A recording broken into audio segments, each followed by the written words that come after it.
Muy buenas noches, un gusto poder comunicarme con ustedes. Voy a esperar que me confirmen que se está transmitiendo. Una vez que me confirmen que se está transmitiendo todo bien, continuamos.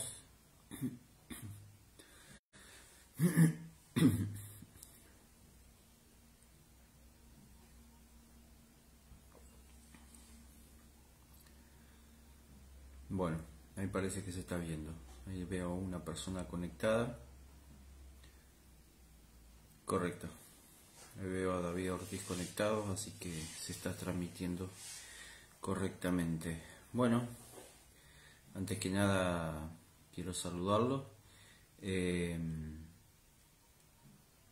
Desearle una buena noche, que podamos meditar en la palabra de Dios, que bueno, nos congregamos en este momento para compartir la palabra de Dios, para meditar en ella.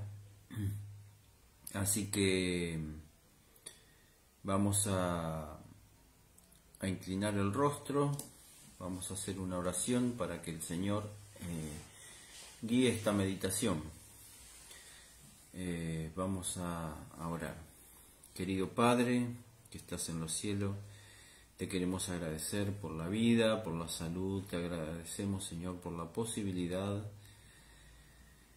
que nos das, Señor, de compartir tu palabra por este medio gratuito, por el cual podemos llegar a muchas personas, Señor, que de otra forma posiblemente no podríamos llegar. Señor, a la vez, Señor, te pido por sobre todas las cosas que perdones nuestros pecados, que puedas guiar este estudio, esta meditación, que tu Espíritu Santo pueda obrar en los corazones. Y Señor, por sobre todas las cosas, pedimos perdón por nuestros pecados. Acompáñanos, Señor. En el nombre de Jesús te lo pedimos sin merecerlo. Amén. Bueno, como decía, nos congregamos, ¿no? Nos congregamos para compartir la palabra de Dios. Y hoy, día miércoles, vamos a estudiar. Vamos a meditar en Apocalipsis 4, Apocalipsis del capítulo 4 al 8. Apocalipsis 4 al 8 nos relata la revelación que hay sobre los 7 sellos, ¿no? Los 7 sellos del Apocalipsis. Pero tomé la decisión, el otro día hablaba con mi esposa, ¿no? Y tomé la decisión de dividirlo en dos partes. Muchas veces cuando se toca el tema de los 7 sellos, se toca el tema de los 7 sellos a manera de información. O sea, se revela y se relata todo el contenido de los 7 sellos, lo que significa o lo que revela la palabra de Dios con respecto a esto, pero pocas veces veo que se medita, ¿no? Se medita en el contenido de los 7 sellos.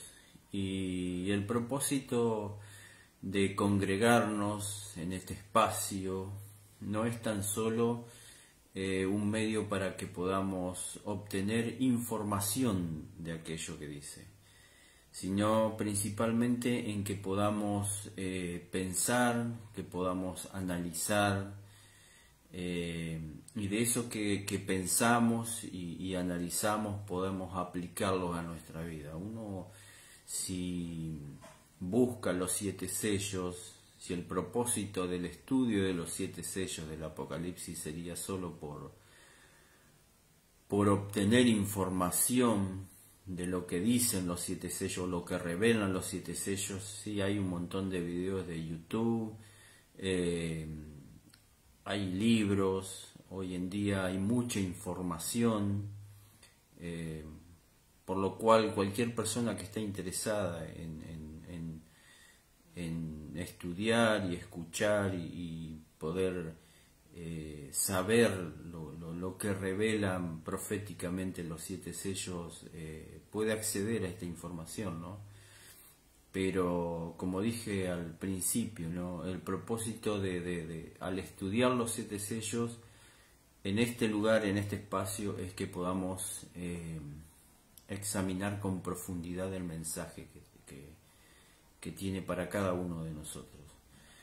Por eso tomé la decisión de dividirlo en 2 partes. La primera parte, que es la cual vamos a compartir esta noche, abarca capítulos 4 y 5 de Apocalipsis.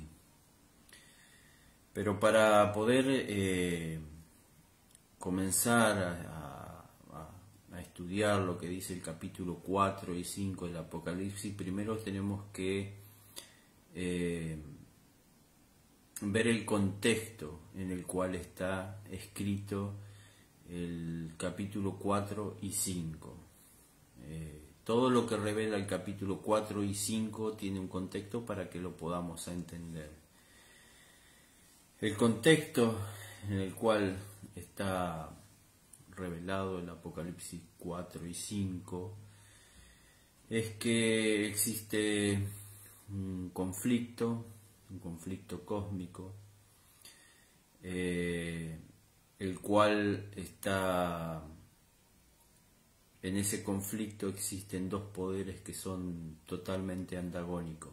De un lado está Dios y del otro lado está el diablo y Satanás. La Biblia nos revela que Dios es el creador, no solo de todas las cosas que conocemos, sino también es creador del ser humano y es creador también de todos los seres celestiales. Isaías, vamos a buscar Isaías 14, vamos a ir entrando un poco en el estudio de la palabra de Dios. Isaías 14. Isaías 14 nos revela, Isaías 14 es una profecía, ¿no?, que habla sobre la caída de Babilonia, cómo iba a caer en manos de los medos y los persas, ¿no? Esa profecía relata la caída de Babilonia en el imperio medo-persa. Nosotros debemos acordarnos que Babilonia, esto ya lo vimos en otro estudio, Babilonia significa en hebreo confusión y en griego significa puerta de los dioses. ¿Por qué? Porque en Babilonia la ciudad de Babilonia tenía diferentes dioses, había un abanico de deidades, ¿no?, a los cuales ellos adoraban, a los cuales ellos consultaban. Por lo tanto, cuando la Biblia habla de Babilonia, hace referencia a un poder opuesto a Dios.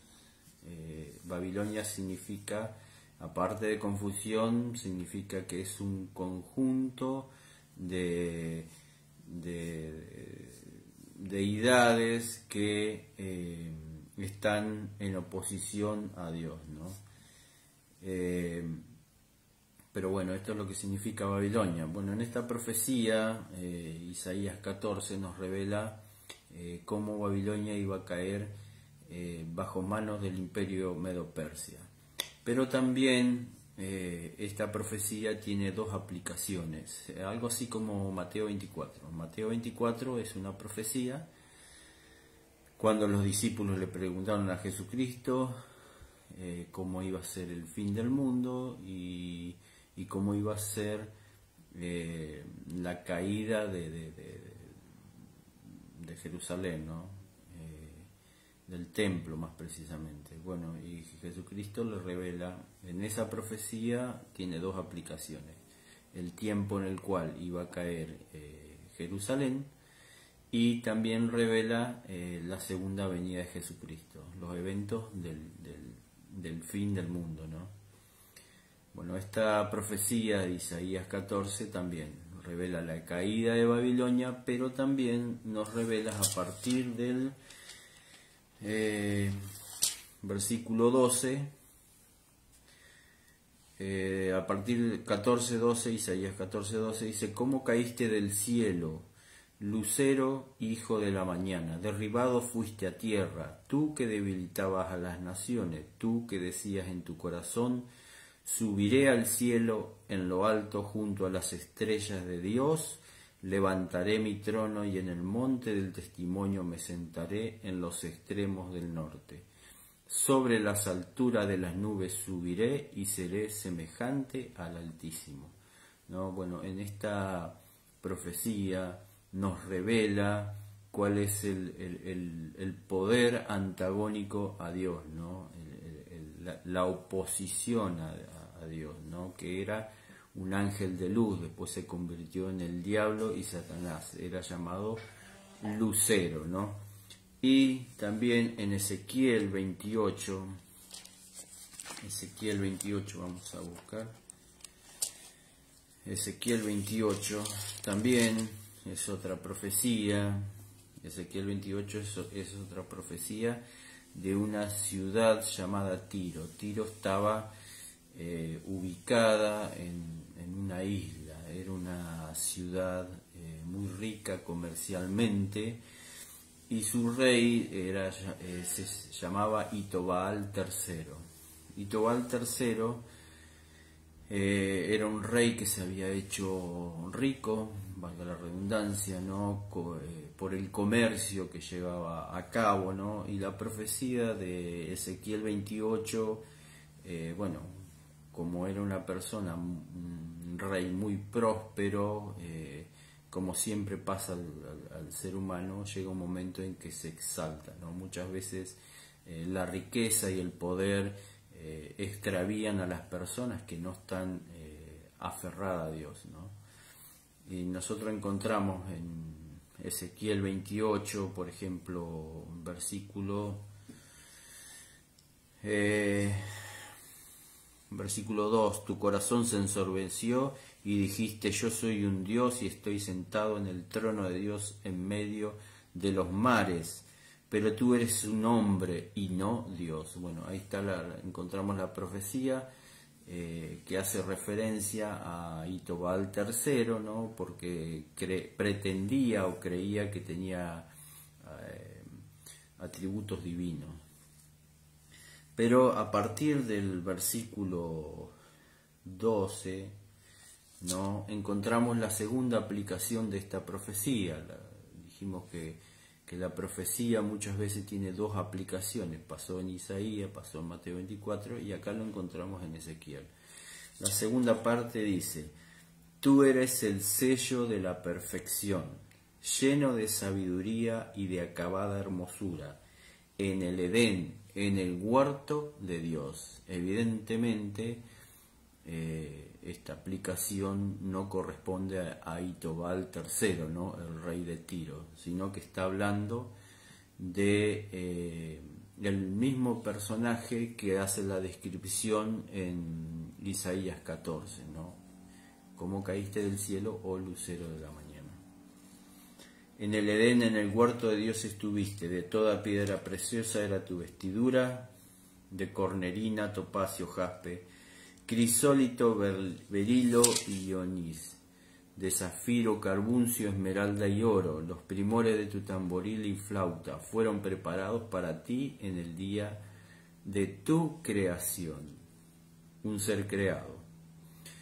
Tú, querubín, los querubines son ángeles. Tú, querubín grande protector, yo te puse en el santo monte de Dios. Allí estuviste y en medio de las piedras de fuego te paseabas. Perfecto eran todos tus caminos desde el día en que fuiste creado hasta que se halló en ti maldad. A causa de tu intenso trato comercial te llenaste de iniquidad y pecaste, por lo cual yo te eché del monte de Dios y te arrojé de entre las piedras de fuego, querubín protector. Bueno, acá encontramos en estos, tanto en Isaías como en Ezequiel, encontramos revelado quién es el poder que se opone a Dios, ¿no? Dijimos que el gran conflicto está generado por dos poderes antagónicos. De un lado está Dios y del otro lado está el diablo y Satanás. Bueno, el diablo y Satanás era un ángel, un querubín, ¿no?, que Dios creó y se rebeló contra Dios. El versículo 16 de Ezequiel dice: a causa de tu intenso trato comercial te llenaste de iniquidad y pecaste. ¿Por qué hace la comparación de a causa de tu intenso trato comercial? Bueno, generalmente en el comercio, en el negocio del comercio, general pasa es que uno ofrece un producto a cambio de otro, ¿no? Uno va y vende un producto, ¿no? Vende un producto y a cambio de ese producto que lo vende recibe una compensación. Bueno, ¿por qué hace la comparación de un trato comercial? Bueno, porque el diablo en el principio era llamado el lucero de la mañana, ¿no?, el querubín protector, como dice. Empezó a difamar a Dios, vamos a decirlo de esta manera, que es la manera correcta, en definitiva, ¿no? Empezó a decir que Dios mentía, empezó a argumentar que Dios era injusto, ¿no? Y con esos argumentos pretendía a su vez tener una compensación. Esa compensación era que todos los seres creados se apartaran de Dios y le sean leal a Él. Por eso hace la comparación, ¿no? Cuando dice: a causa de tu intenso trato comercial te llenaste de iniquidad y pecaste. No solo se halló en él maldad, sino que a causa de que también se halló en él maldad, él empezó a sembrar la desconfianza y la duda en todos los seres creados. Eso lo podemos ver claramente en Génesis. En Génesis 3 nosotros vemos cómo la Biblia revela que el diablo se acercó a Eva y le hizo una pregunta: con que a Dios os ha dicho que no podéis comer de ningún fruto, de ningún árbol. Y Eva le dijo: no, no es así. Del fruto del árbol del conocimiento del bien y del mal, de ese no podemos comer, de todos los otros sí. Y bueno, y ahí aprovechó el diablo y le dijo, Eva dijo, porque Dios dijo que el día que comiéramos de eso moriríamos. Y ahí el diablo aprovechó y argumentó que no era cierto que no iba a morir, sino que cuando ellos comieran de ese fruto serían sabios y serían como dioses. Bueno, ahí tenemos una clara demostración de cómo el diablo, utilizando en ese relato, ¿no?, dice que utilizó a la serpiente, ¿no?, para hacer dudar a Eva de lo que Dios había dicho, ¿no? Indirectamente estaba diciendo: no es así como Dios te lo dice. Dios te está mintiendo. El propósito del diablo era sembrar la duda en Eva de que lo que Dios había dicho era verdad. Pero no solo ocurrió en Génesis 3, no solo ocurrió con el ser humano. Nosotros vamos a buscar en Job. Job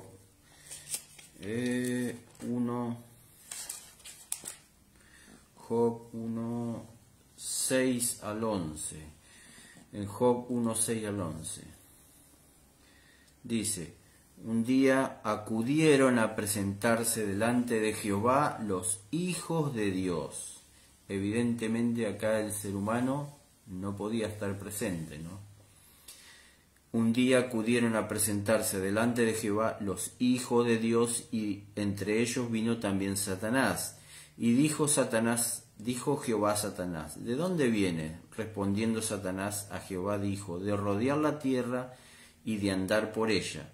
Jehová dijo a Satanás, ¿no te has fijado en mi siervo Job, que no hay otro como él en la tierra, varón perfecto y recto, temeroso de Dios y apartado del mal?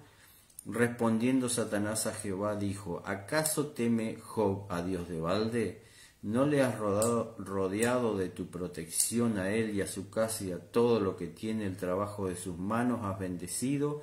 Y por eso sus bienes han aumentado sobre la tierra. Pero extiende ahora tu mano y toca todo lo que posee, y verás si no blasfema contra ti en tu propia presencia. Primero, esta reunión se produce es una reunión, y el ámbito que se produce es celestial, no es aquí en la tierra, ¿no? Porque dice, y un día acudieron. El hecho de que acudan a presentarse es porque es una reunión convocada y todos los seres celestiales acuden a esa reunión. Entre esos apareció también Satanás, ¿no? Y Dios le demuestra a Satanás la persona de Job y los atributos que tenía Job, ¿no? Y lo que hace Satanás es, ante todos los que estaban presenciando en esa reunión la conversación, es sembrarle la duda. Directamente le dice, ¿acaso él no te teme porque tú lo has bendecido? O sea, indirectamente lo que está diciendo es, él es fiel, es bueno, es temeroso de Dios porque tiene tu bendición. Pero sacale todo eso y vas a ver que no es así, ¿no? Está indirectamente diciéndole a Dios, lo que vos estás diciendo es mentira, no es real. Por eso, nosotros vemos que el diablo, entre Dios y Satanás, que es el gran conflicto universal que revela la palabra de Dios, hay dos poderes antagónicos y una de las partes es Dios y la otra parte el diablo. Y el diablo, la mentira, empezó a sembrar la mentira, ¿no? Ese siempre fue su actividad. De hecho, en Juan 8:48, Cristo mismo dice que el diablo es padre de la mentira. Bueno, una vez que identificamos los actores principales de este gran conflicto, vamos a ver qué parte tenemos nosotros en este gran conflicto, ¿no? Vamos a Romanos 5:12. La Biblia dice que todo lo que Dios creó era perfecto, era bueno. Pero Romanos 5:12 nos dice,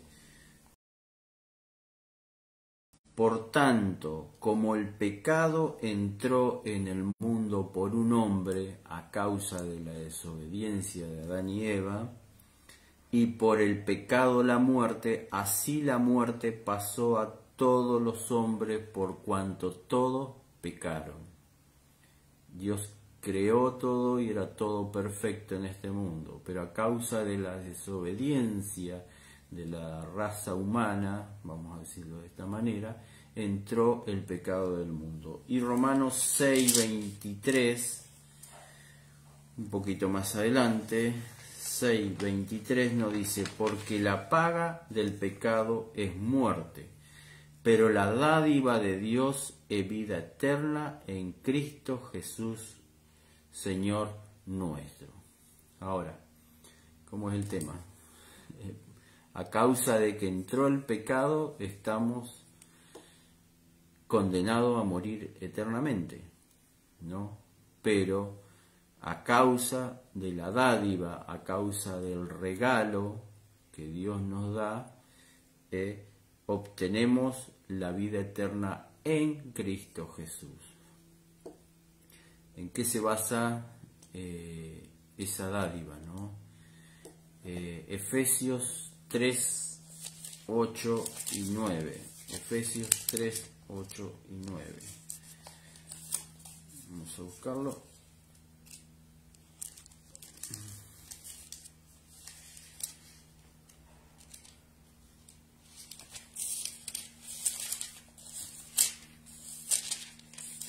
Efesios 3, 8 y 9. A mí, el apóstol Pablo, a mí que soy menos que el más pequeño de todos los santos, me fue dada esta gracia de anunciar entre los gentiles el evangelio de la insondable riqueza de Cristo, y de aclarar a todos cuál sea el plan del misterio escondido desde los siglos en Dios, el creador de todas las cosas, ¿no? Dios tenía un plan. El hecho que Dios había creado al ser humano, lo habría dotado de libertad, de libre albedrío, estaba la posibilidad de que la raza humana obedeciera o desobedeciera. Si la raza humana desobedeciera, Dios ya tenía un plan estipulado.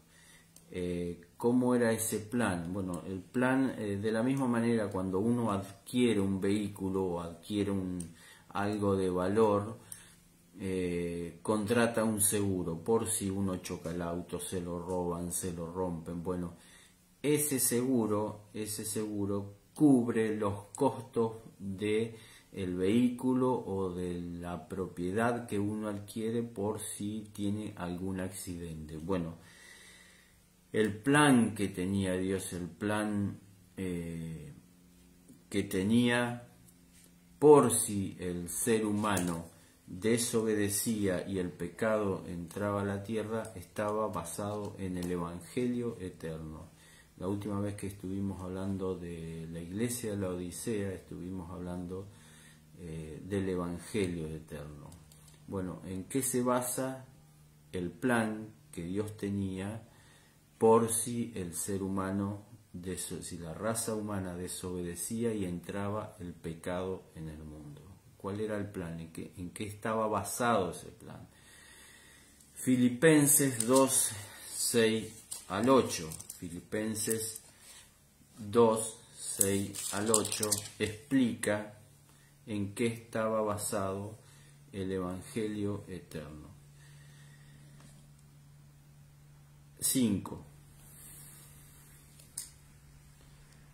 Haya pues en vosotros ese sentir que hubo también en Cristo Jesús. Hablando de Cristo Jesús. Él, siendo en forma de Dios, su naturaleza, acá describe su naturaleza divina, siendo en forma de Dios, no estimó el ser igual a Dios como cosa a que aferrarse, sino que se despojó a sí mismo. Dios, fue una entrega voluntaria, ¿no? Una entrega voluntariamente se rebajó, sino que se despojó a sí mismo, tomó la forma de siervo. Él no vino como rey, él vino como una persona normal, común, como un siervo. Describe acá la palabra de Dios, tomó la forma de siervo y se hizo semejante a los hombres. Tomó nuestra condición, ¿no? Nuestra condición humana, semejante a los hombres. 8. Más aún, hallándose en la condición de hombre, se humilló a sí mismo, haciendo obediente hasta la muerte, y la muerte en cruz. Cristo tomó la condición humana para llevar una vida perfecta en obediencia a la voluntad de Dios y sin pecado. Y por medio de su muerte en la cruz cargó con todos los pecados de la raza caída.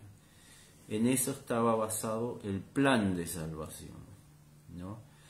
Juan 3:16. Bueno, este evangelio, este plan de salvación, el que es el evangelio eterno que Dios tenía como garantía por si el ser humano elegía desobedecer lo que Dios había hecho, fue dado primeramente a Israel, ¿no?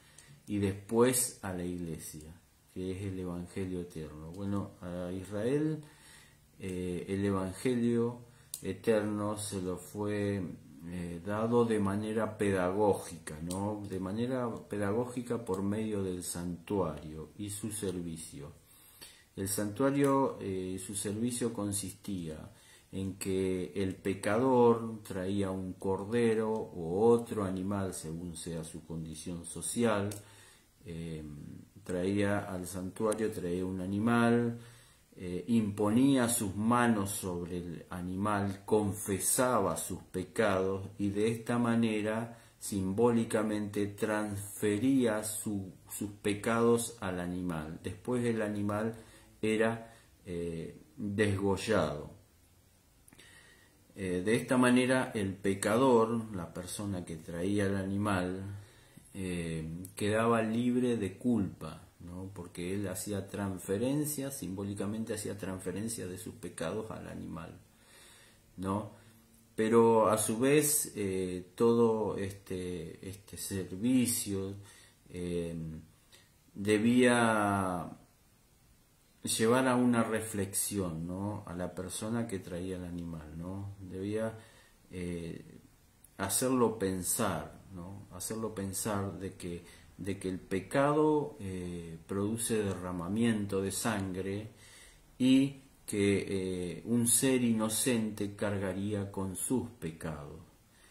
Por eso Juan el Bautista en primera de Juan 1:29, cuando ve a Jesucristo que viene a bautizarse, exclama: he aquí el Cordero de Dios que quita el pecado del mundo. Todo este servicio del santuario de manera pedagógica le enseñaba a Israel cómo iba a venir la salvación a la raza caída, ¿no? Que era la raza humana. Pero este evangelio no sería dado a conocer solamente a la raza humana por el pueblo de Israel y también por la iglesia, ¿no? La predicación del evangelio eterno que debe dar la iglesia. En Efesios, vamos a buscar Efesios 3,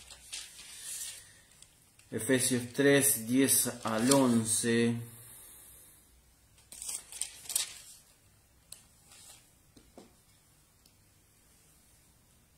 Dice: para que la multiforme sabiduría de Dios sea ahora dada a conocer por medio de la iglesia a los principados y potestades en los lugares celestiales, conforme al propósito eterno que hizo en Cristo Jesús nuestro Señor.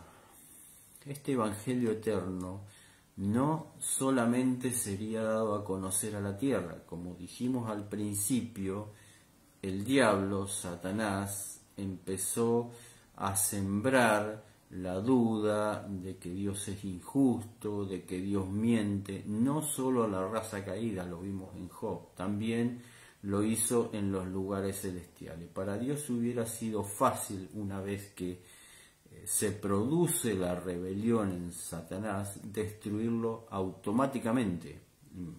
Dios creó al querubín, Dios lo creó al querubín.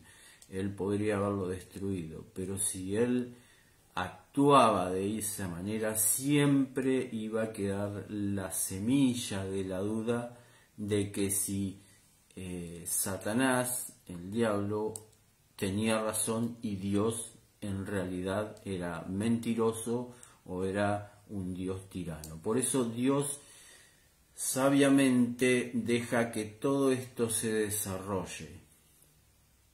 Deja que todo esto se desarrolle y pone en funcionamiento el plan que tenía escondido desde los siglos por si pasara lo que en realidad pasó, que la raza humana cayó, pecó y fuera necesario poner en marcha el plan que ya había ideado a Dios para rescatarlo a la raza humana, y que no solo el ser humano pudiera ver el desarrollo de todo el Evangelio, sino también las huestes celestiales, que ellos pudieran ver las intenciones no solo de Dios, sino también del enemigo de Dios, en este caso de Satanás. Por eso nosotros vemos que, como dice el apóstol Pablo, que la multiforme sabiduría de Dios sea ahora dada a conocer a los principados y las potestades en los lugares celestiales. Este era un problema el cual se debía aclarar no solo a los seres de esta tierra, sino también a los lugares celestiales. Bueno, después de hacer un contexto más o menos de cuál era el problema, de cómo se originó el problema, de cómo hizo provisión Dios para solucionar ese problema, y qué es lo que está en disputa en ese problema, ¿no? Que es en definitiva el carácter de Dios y lo que es Dios. Dios, vamos a decirlo de esta manera, está sentado en el banquillo, porque en este momento y siempre, ¿no?, desde que se alzó la rebelión, se acusó a Dios, en este caso el diablo, se encargó de acusar a Dios como que Dios es un Dios mentiroso, no solo ante los seres humanos de esta tierra, sino también ante las huestes celestiales. Apocalipsis 4. Ahora sí vamos a entrar en Apocalipsis 4. Fue necesario que explique todo esto para que podamos entender el porqué de Apocalipsis 4 y 5. Apocalipsis 4. Después de esto miré y vi que había una puerta abierta en el cielo. La primera voz que oí era como de una trompeta, que hablaba conmigo y dijo: sube acá y yo te mostraré las cosas que sucederán después de esta. Al instante, estando yo en el Espíritu, vi un trono establecido en el cielo y en el trono uno sentado. La apariencia del que estaba sentado era semejante a una piedra de jaspe, de cornalina. Alrededor del trono había un arco iris, semejante en su apariencia a la esmeralda. Alrededor del trono había 24 tronos, y en los tronos sentados a 24 ancianos vestidos de ropas blancas con corona de oro en sus cabezas. Del trono salía relámpagos, truenos, voces. Delante del trono ardían 7 lámparas de fuego, que son los 7 espíritus de Dios. También delante del trono había como un mar de vidrio, semejante al cristal, y junto al trono y alrededor del trono había 4 seres vivientes llenos de ojos por delante y por detrás. Bueno, acá nos describe que el apóstol Juan, después de el mensaje que le dan de las 7 iglesias, ¿no?, dice que es llevado y se le muestra una escena totalmente diferente. En esa escena que él se le es revelada, ¿no?, él presencia un trono, que es el trono de Dios. Dice, el trono y uno sentado. El hecho de que esté sentado en el trono es porque Dios gobierna. Nada escapa, todo lo que sucede en el mundo, nada escapa a la potestad de Dios. Dios nunca perdió el control de la situación. Y dice que estaba yo en el espíritu y vi un trono establecido en el cielo y en el trono uno sentado. Bueno, hace la descripción humanamente posible del que estaba sentado, pero dice que alrededor del trono había 24 ancianos vestidos de ropas blancas con coronas de oro en su cabeza. No voy a entrar en detalle porque ya vimos lo que representan las ropas blancas, y el hecho de que tengan coronas de oro en su cabeza significa, y el hecho de que estén en el frente del trono de Dios significa que vencieron, ¿no? Que son estos 24 ancianos, son vencedores. Pero ¿por qué hay 24 ancianos delante del trono de Dios cuando la palabra de Dios revela que cuando venga Jesucristo resucitarán todos los muertos? Bueno, en Mateo 27,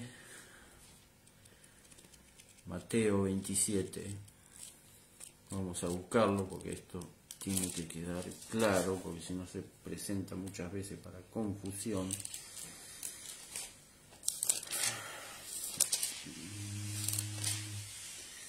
Mateo 27, 52 y 53. Fue la crucifixión de Jesucristo, pero Jesús, habiendo otra vez clamado a gran voz, entregó el Espíritu.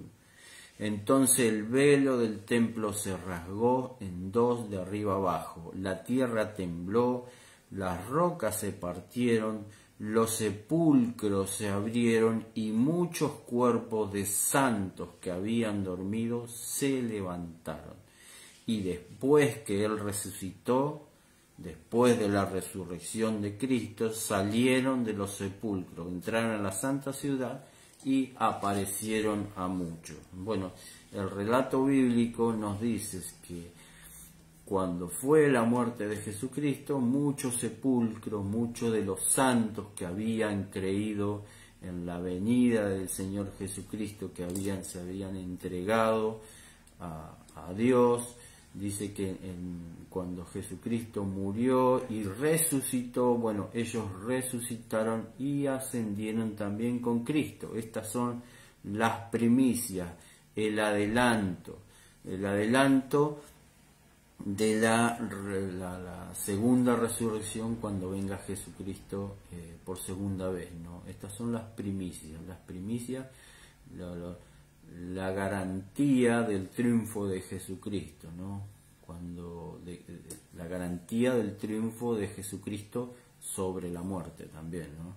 Bueno, estos son los 24 ancianos que están delante del trono de Dios. ¿Por qué son 24? Bueno, hay diferentes hipótesis, ¿no? Una de ellas es que 12 representan a la tribu de Israel y 12 representan a los 12 apóstoles, por eso son 24. O sea, los 24 ancianos representan a la raza humana a través de todo el tiempo delante de Dios. Pero eso es un detalle. Lo que sí importa es que la raza humana está representada, en este caso, ante Dios en la visión que tiene el apóstol Juan. Y dice, después, vestido de ropa blanca con corona de oro en su cabeza, dice que delante del trono ardían 7 lámparas de fuego, que son los 7 espíritus de Dios, ¿no?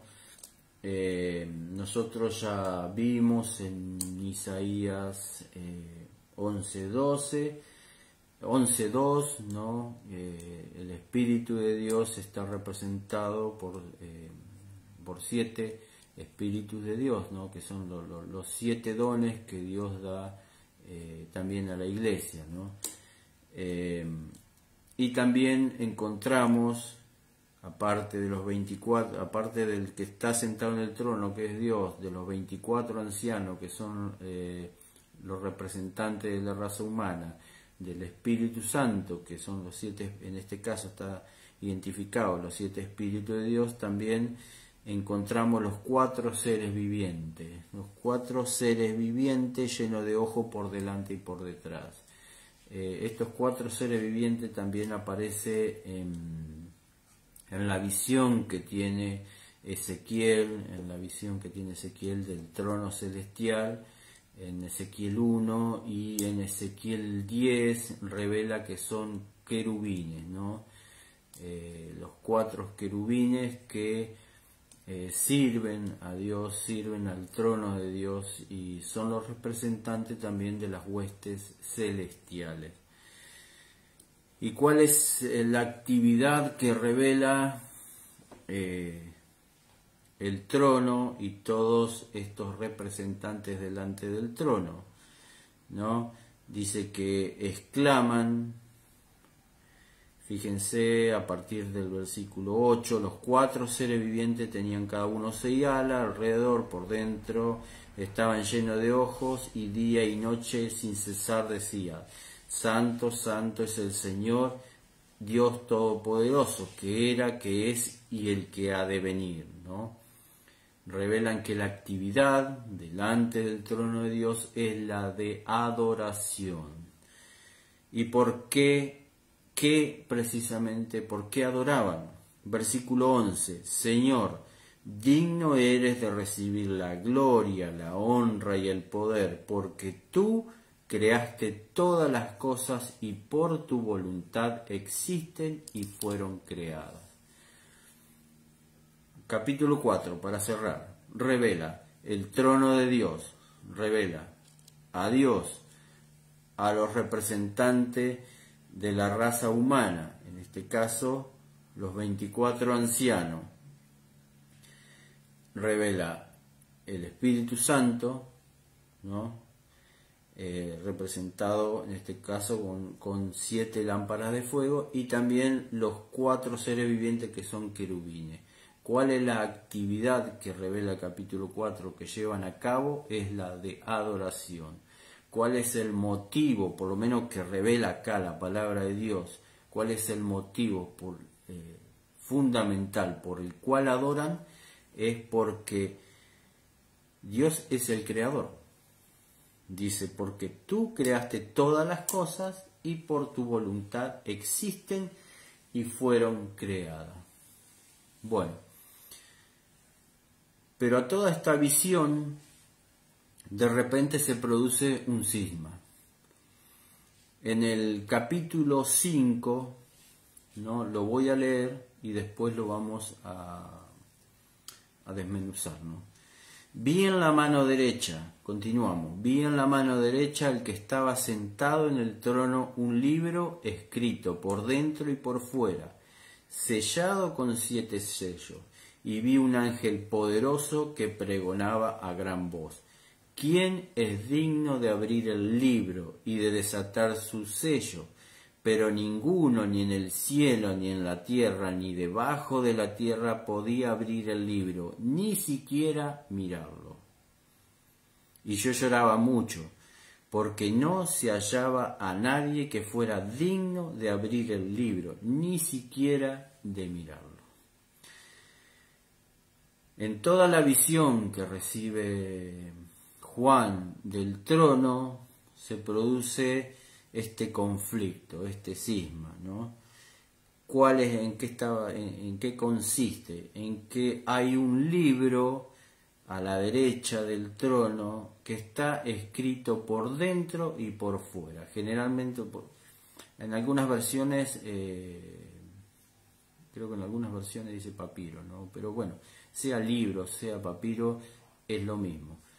Lo que está tratando de decir es que hay un libro que está escrito por dentro. Generalmente tanto los libros como los papiros están escritos solo por un lado. Pero el hecho de que esté escrito por dentro y por fuera indica que contiene mucha información y mucha información importante. Pero también la otra característica que revela es que está sellado, que tiene 7 sellos. Bueno, el sello se utiliza para que no se pueda abrir una correspondencia.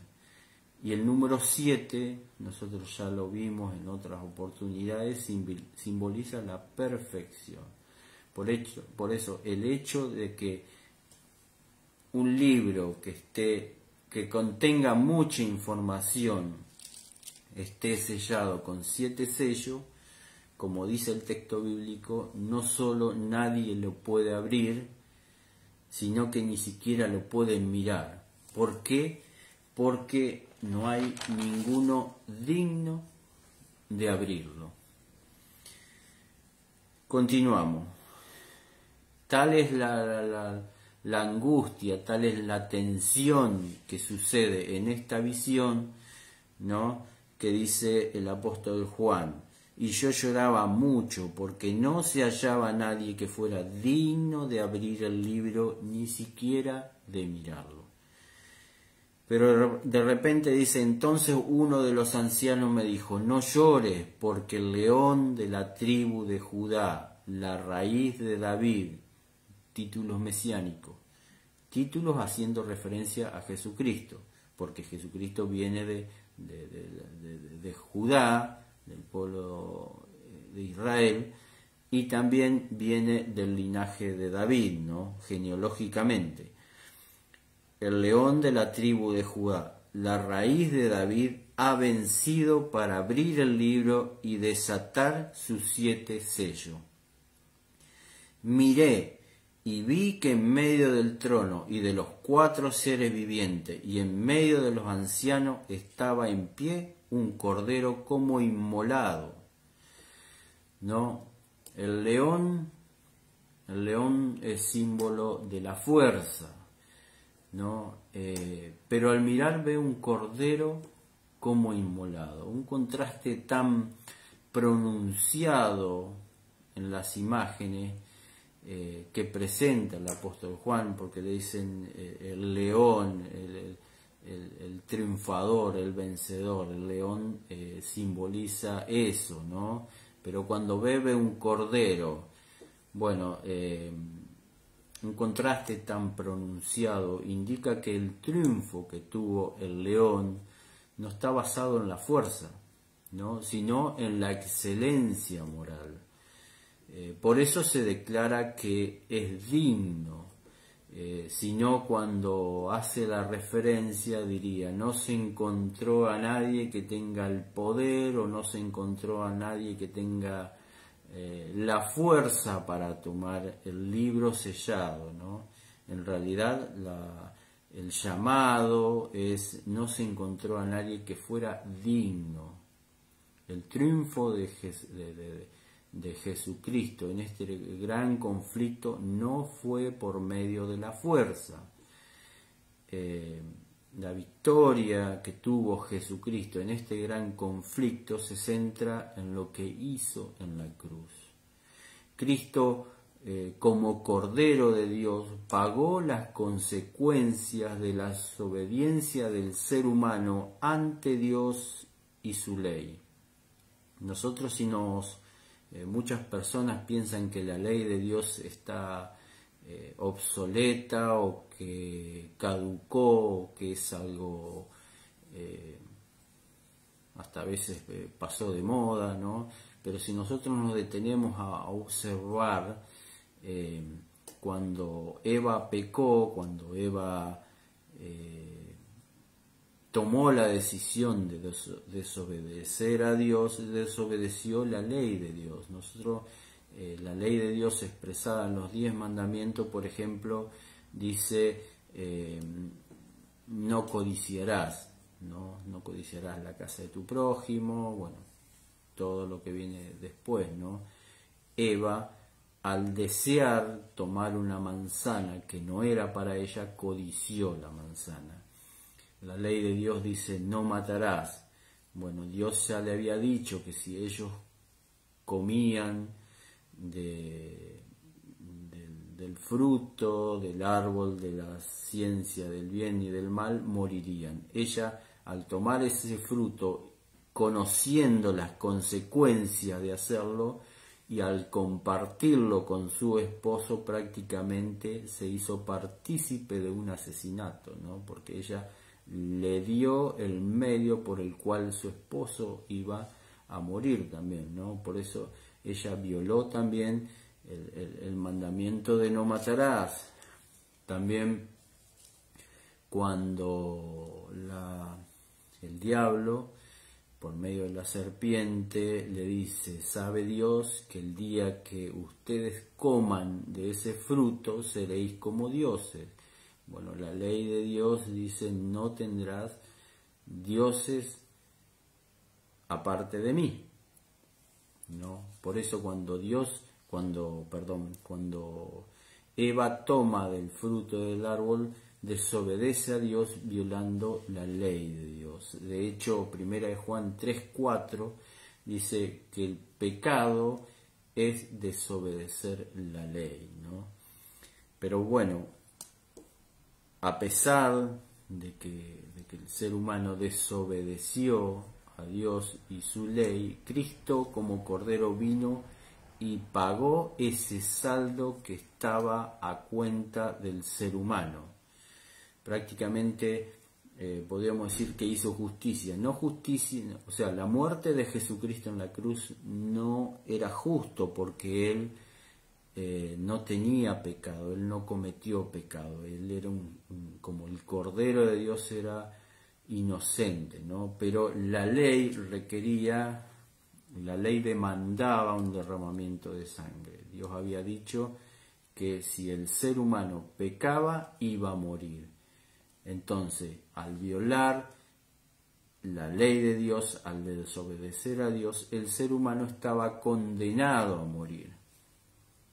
Cristo, al venir y pagar ese saldo que estaba acreditado al ser humano, hizo justicia en cuanto a los requerimientos de la ley, ¿no?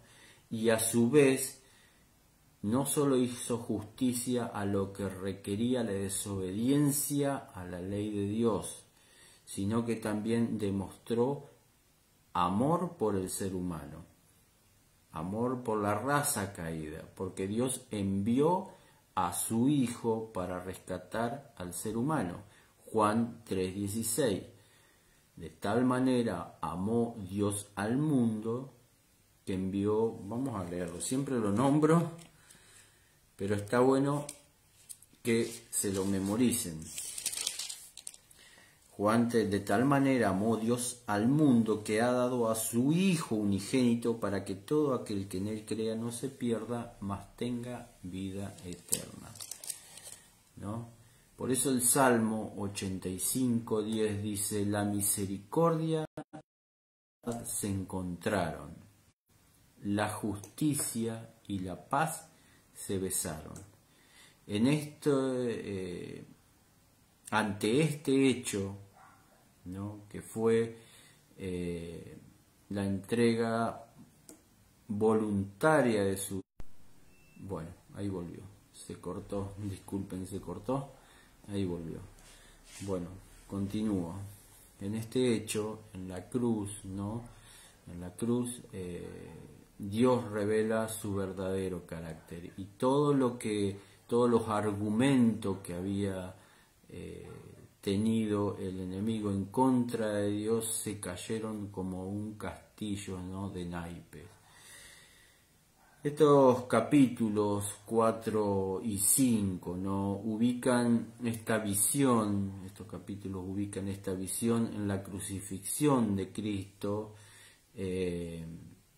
la resurrección y su ascensión al cielo, ¿no? Una vez que Cristo entregó su vida en la cruz, resucitó y ascendió al cielo. Estos capítulos están ubicados en esta parte de la historia. Lucas 10, 18, Jesucristo hablándoles a los discípulos, anticipándose a la crucifixión, le dijo: yo veía a Satanás caer como un rayo del cielo, ¿no? O sea, él ya a su discípulo él le estaba diciendo que él iba a morir en la cruz y ese iba a ser el motivo que el diablo iba a ser definitivamente expulsado del cielo, porque ya no tenía ningún argumento con todo lo que Dios había demostrado por medio de su Hijo en la cruz, que el diablo pudiera utilizar, ¿no?, para difamar o hacer o sembrar la duda en las huestes celestiales de la verdadera intención de Dios. Todo el universo pudo comprobar en la cruz las intenciones del diablo y las intenciones de Dios. A mí me pidieron que hable sobre el Apocalipsis, pero es fundamental que meditemos en estos dos capítulos y lo que revelan estos dos capítulos. Si nosotros nos ponemos a pensar qué sería de Babilonia, qué sería de las bestias, qué serían del falso profeta, qué serían de la tierra prometida, qué sería de la santa ciudad, qué sería de toda esa información que nos revela el Apocalipsis, si nosotros no pudiéramos comprender lo que Dios hizo realmente por cada uno de nosotros, ¿no? Y lo que Dios hizo por cada uno de nosotros, tanto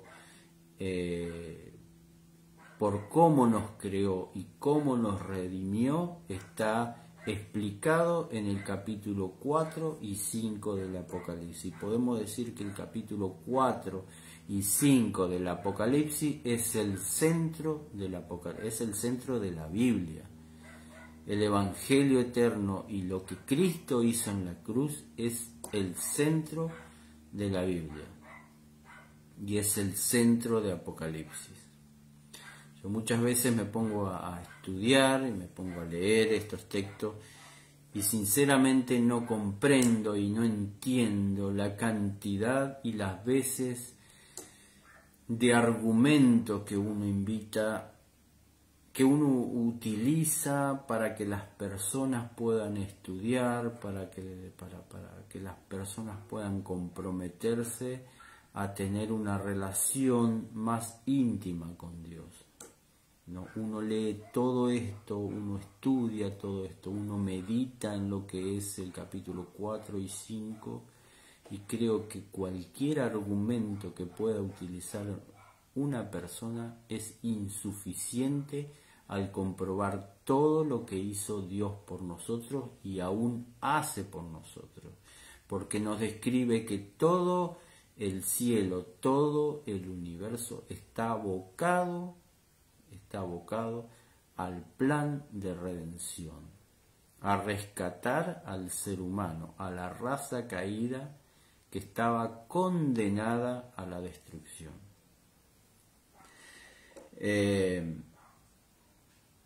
Si bien ubicamos históricamente Apocalipsis, como dije, Apocalipsis 4 y 5, si bien ubicamos Apocalipsis 4 y 5 después de la crucifixión, después de la ascensión de Jesucristo al cielo, después de su resurrección, Apocalipsis 4 y 5 tendrán una ubicación no solo histórica en ese momento, sino tendrá una ubicación por la eternidad. Hay muchos, ¿por qué digo esto? Zacarías, vamos a ver, Zacarías 13:6. Zacarías 13:6. Zacarías 13:6. Dice: y si alguien le pregunta ¿qué heridas son estas en tus manos?, él responderá: las recibí en casa de mis amigos. Y Habacuc 3:4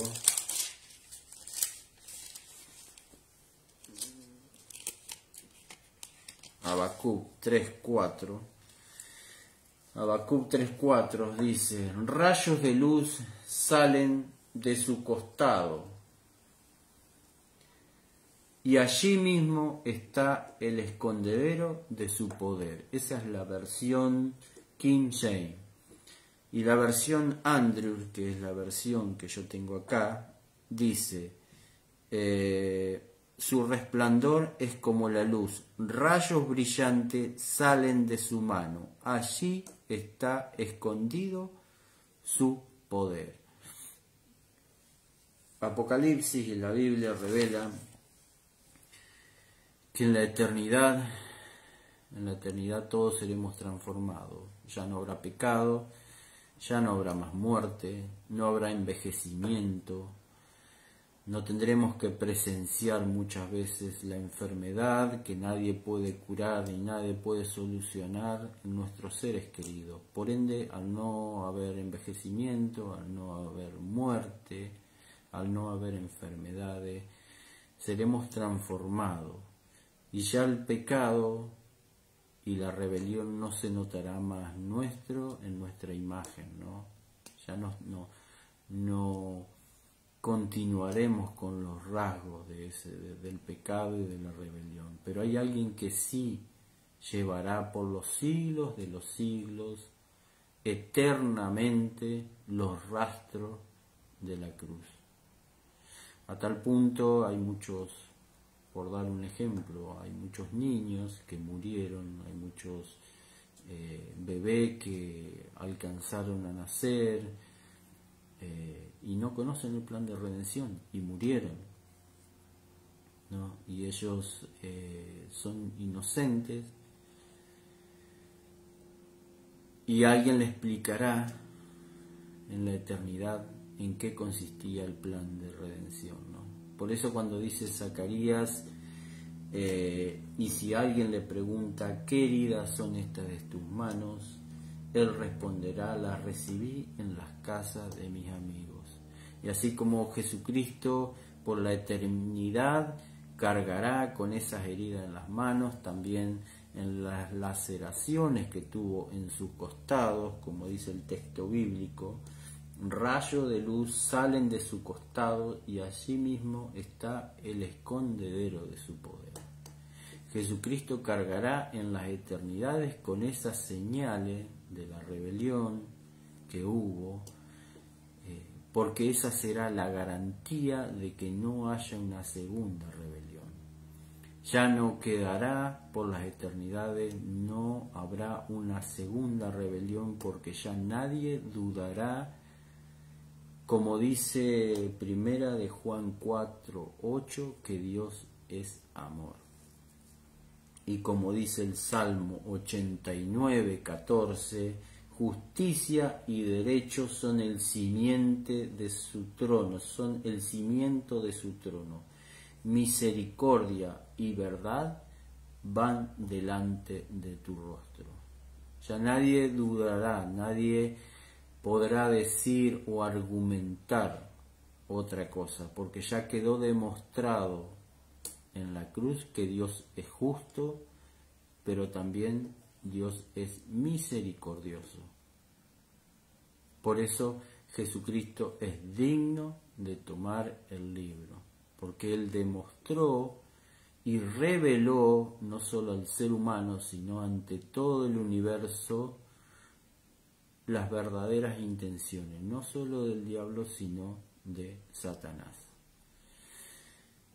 Que esto siempre lo tengas en mente, siempre puedas meditar en tu vida de todo lo que hizo Cristo por ti, por mí, de cuando uno te ofrece estudios bíblicos, de cuando alguien te invita a que entregues tu vida a Cristo, para que puedas tomar dimensión de todo lo que hace el cielo por nosotros. Y a veces nos faltan palabras para describir todo lo maravilloso que Dios nos reveló. es mi deseo y mi oración que podamos meditar, que cuando tengas dudas, cuando evalúes en tu vida, dejar una cosa hay muchas personas que dicen, no, yo todavía por ahora no quiero entregarme a Dios porque tengo que dejar algunas cosas que no quiero dejar por el momento. Bueno, Dios dice que entregó todo para que nosotros pudiéramos lograr la vida eterna. Juan 3:16. Él nos amó y nos ama de tal manera que puso todo el cielo a nuestra disposición para rescatarnos. Que Dios te bendiga, espero haber sido claro. Era necesario que los 7 sellos, después vamos a ver más adelante lo que revelan los 7 sellos, pero era necesario que podamos meditar y comprender lo que está revelado en Apocalipsis 4 y 5, que fue lo que marcó la historia de la redención. Y nosotros vemos que más adelante, en Apocalipsis 5, 8 en adelante, cuando hubo tomado el libro, los 4 seres vivientes y los 24 ancianos se postraron delante del Cordero. Todos tenían arpas y copas de oro llenas de incienso, que son las oraciones de los santos, y cantaban un cántico nuevo diciendo: digno eres de tomar el libro y de abrir su sello, porque tú fuiste inmolado, y con tu sangre nos has redimido para Dios de todo linaje, lengua, pueblo y nación. Nos has hecho para nuestro Dios un reino de sacerdote, y reinaremos sobre la tierra.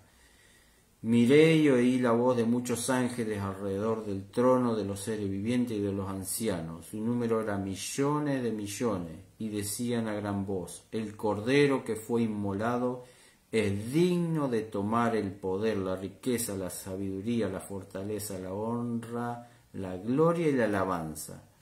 A todo lo creado que está en el cielo, sobre la tierra, debajo de la tierra y en el mar, y a todas las cosas que hay en ello, oí decir: al que está sentado en el trono y al Cordero sea la alabanza, la honra, la gloria y el poder por los siglos de los siglos. Los 4 seres vivientes decían amén, y los 24 ancianos se postraron sobre su rostro y adoraron al que vive por los siglos de los siglos, ¿no? La adoración no es tan solo primero porque fuimos creados, sino después de este evento, ¿no? que marca la crucifixión de Jesucristo, la entrega que hizo el cielo, ¿no? por la raza caída, y demostrar el verdadero carácter de Dios y el verdadero carácter del enemigo. También dice que la adoración es también por la redención. Primero adoran porque fuimos creados y después adoran porque fuimos redimidos. Que puedas meditar en esto cada vez que te sientas tentado a poner una excusa o un argumento para no tener una comunión más íntima con Dios. Que Dios te bendiga, que Dios te guarde, y Dios mediante que podamos encontrarnos nuevamente para compartir la palabra de Dios y meditar en ella. Feliz miércoles.